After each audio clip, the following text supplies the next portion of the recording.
はい、皆さんこんにちは。ミニッツ開発リーダーの岩崎です。今日は7月に、日本国内では発売になりましたこちらの MA030 EVO ですね。新しい AWD シャーシこちらの ICS マネージャーどうなっているのかという問い合わせが、少しありましてですね、今日はその MA030 の ICS について、ご紹介いたします。最初に言ってしまうと ICS マネージャーそのものは、去年の12月に発売した時に同時に公開している MR03 EVO のものと共通のソフトウェアを使う仕様になっています。でまず、大前提として ICS を使うときはですね、この、ICS の USB アダプター HS というやつですね。現物はこちらで、こちらは競争のホームページなんですけれども、このように、これ競争の品番ですね。82083という品番で、4000円で売ってるんですけれども、こういうセットですね。はい、これが必ず必要になりますので、こちらをまずはお求めになってください。お持ちの方は、それをそのまま使えます。で、次にですね、その肝心のソフトウェアですね、ICS のマネージャーというのがどこにあるかと言いますと、結構このミニッツ通信ではおなじみのサポートページですね。競争のホームページのトップからサポートすいませんねに行っていただいて、このお客様相談室に行くと、このようにこう出てくるんですが、この中のこのミニッツサポートページですね、ここにアクセスしてください。そうするとこう出てくるんです。ちょっと分かりづらいんですが、ここに入ってます。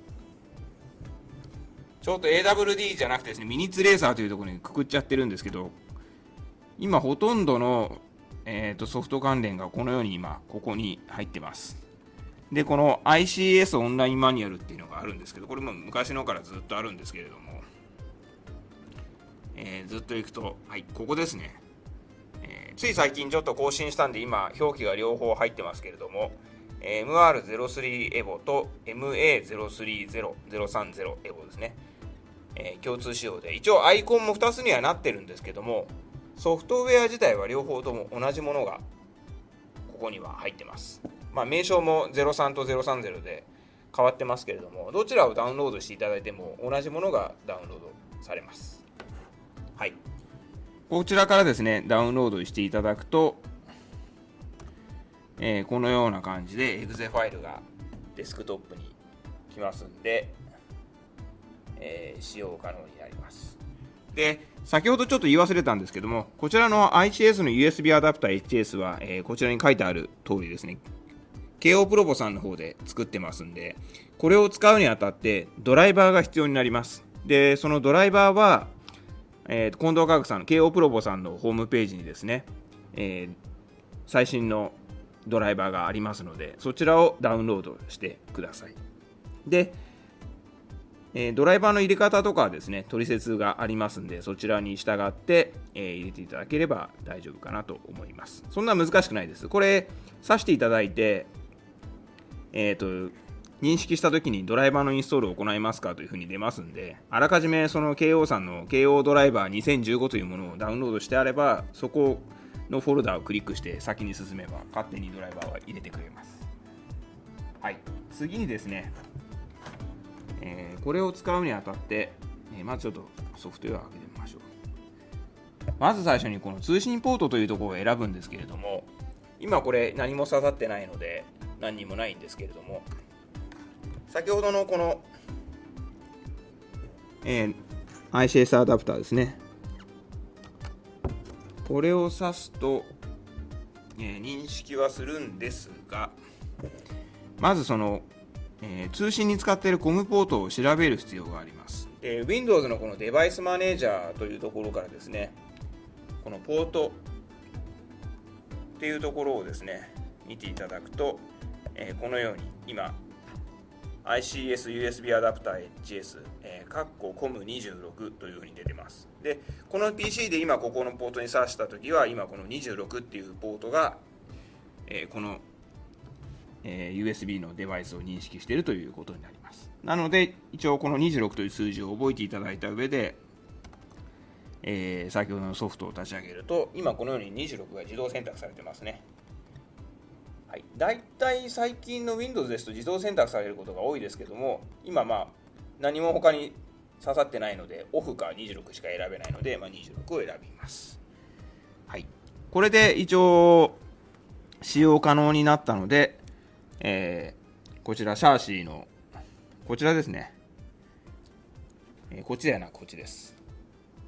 03だとこういう向きなんですけれども、基板が逆でついているので、こちら側のポートに、挿してください。これ向きがありますんで、間違わないように、挿してください。はい。で、03もそうなんですけども、エボシャーシになってから、こちらの書き換えするときに、バインドボタンを押しながら電源を入れる必要がなくなりました。単純にスイッチを入れていただけると、電源が入って一応通信が可能な状況になっています。はい。例えば、これ表示初期化とすると、今これ完全に標準の状態なんですけども、例えばですね、このステアリングパワーとか今3ですけど、これを2にしてみます。それで、ここの書き込みっていうのを押すと書き込みがされます。で、次に、例えばさっきの表示初期化でもいいですね。表示初期化にすると、さっき2で書いたところが3に戻ります。で、この戻った状態で先ほど書いたのを一回読み出してみます。読み出しとすると、読み込み完了でさっき書いた2になりました。なので、さっき2で書いたものがちゃんとこちらのシャーシには書き込まれているということになりますね。はい。このように各項目を変更してですね、必ずこの書き込みというところをして書き込み完了になると、こちら側で書いたものが反映されるようになっています。はい、で各項目はですね、このようにカーソルを置いていただくと、どういう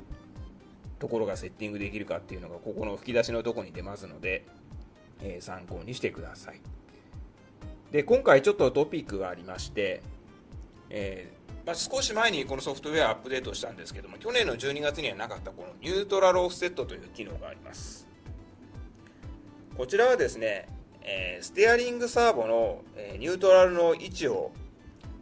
のオフセットでですね、それを調整する機能なんですけども、基本的にはこの128というのがデータ上のニュートラルです。ただ組み合わされている部品だったり、ポテンショメーターの精度のばらつきとかですね、製品のばらつきなんかによって必ずしもこの128で真ん中が出るとは限らないんですね。なので、著しくセンターからずれてしまった場合とかはですね、一回シャーシをですね読み込んでいただくと、結構ここの数値が右とか左、128より小さかったり大きかったりでずれてると思うんですね。なので、基本は128近辺がニュートラルなんですけども、そこからご自分のシャーシが本当に真ん中が出るところっていうのは、例えば126だったり130だったりする場合もありますので、ちょっとステアリングのニュートラルが、トリムちょっと打ったぐらいで合わなくなってきたなと思ったら、ここのニュートラルオフセットの数値をですねいじっていただくと、送信機ではちゃんとトリム0で、ニュートラルが出るようになっています。そういった機能を、今回追加させていただきました。なので、030に限った話じゃないんですけど、03エボと、こちらのシャーシ両方ともですね、そのステアリングのニュートラルがすごく大きくずれちゃったよっていうのであれば、このニュートラルオフセットという機能を使って、セッティングすることができます。ここが今回この今配信している最新バージョンの、マネージャーはそういう仕様になっています。はい、このような感じですね。MA030、030エボですね。新しい四駆のシャーシーも、03エボ同様に、同じマネージャーソフトですね。ICS マネージャーを使ってセッティングできますので、皆さん、ぜひいろいろ変更して楽しんでみてください。でもしなんかやってみて分かんなくなっちゃったよってなれば、表示の初期化をすると出荷状態に戻りますので、なんかぐちゃぐちゃいじりすぎちゃって分かんなくなっちゃったなっていう時は初期化をして書き込むと、買われた時の状態でデータが書き込まれるようになっています。はい、今日は、ICS マネージャーのご紹介をさせていただきました。